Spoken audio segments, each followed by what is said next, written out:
Next, I have the honor to invite the MP for Ottawa South, David McGuinty. Salam alaikum. Thank you very much for having me, and thank you for choosing to host this evening's event here in Ottawa South. Jalil, thank you very much for your gracious invitation. Congratulations to the United Muslim Organization, UMO. There's so much to say in so little time. Just a few key messages. First of all, I want to thank all of the mothers who are here this evening. The man mentioned man works, I think, and the woman shops. I'm not so sure about that anymore. I don't think many events can ever take place without women and their work and their contribution and their dedication. So thank you to the mothers who are here. That's message number one. Message number two, picking up on something that was said just yet a moment ago by someone else. Thank you for giving your children the gift of faith. We live in difficult times. We live in turbulent times. We need faith. We need to anchor ourselves in faith and humility. Islam has so much to teach, shares so many core values, so many other great faiths are parallel in terms of their desired outcome. A better place. You know, I remember watching all of the speeches that President Obama would give during his State of the Union addresses, and one thing always concerned me. He used to talk about perfecting the Union. I thought that was a little bit arrogant.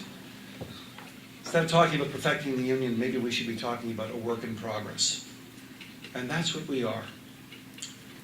My children used to say, as Mayor Watson alluded to a moment ago, that they always wanted to travel.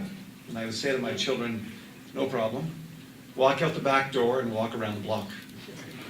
Because everybody's here. And not another week goes by on Parliament Hill when another delegation is coming through. Recently met a delegation from Colombia last week. And they always ask the same question. It never, ever ceases to amaze me. And I want you to know this. The question is, how is it possible that every nation on the face of the earth is represented here in our country? Almost every language spoken. And we're coming together to build something absolutely unique. And that's our special responsibility, isn't it?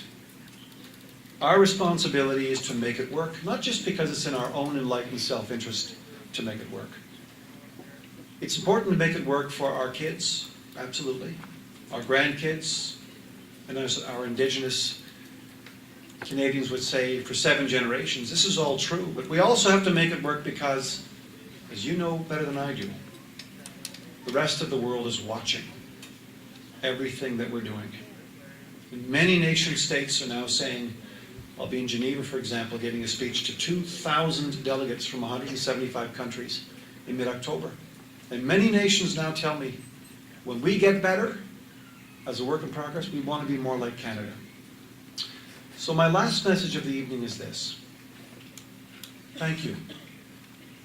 Thank you for all of the contributions.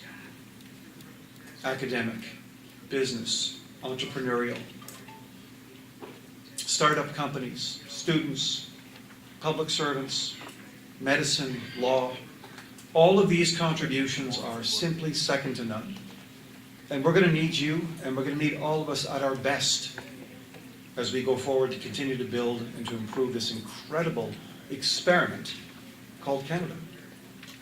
Thank you so much for having me this evening. Have a lovely dinner.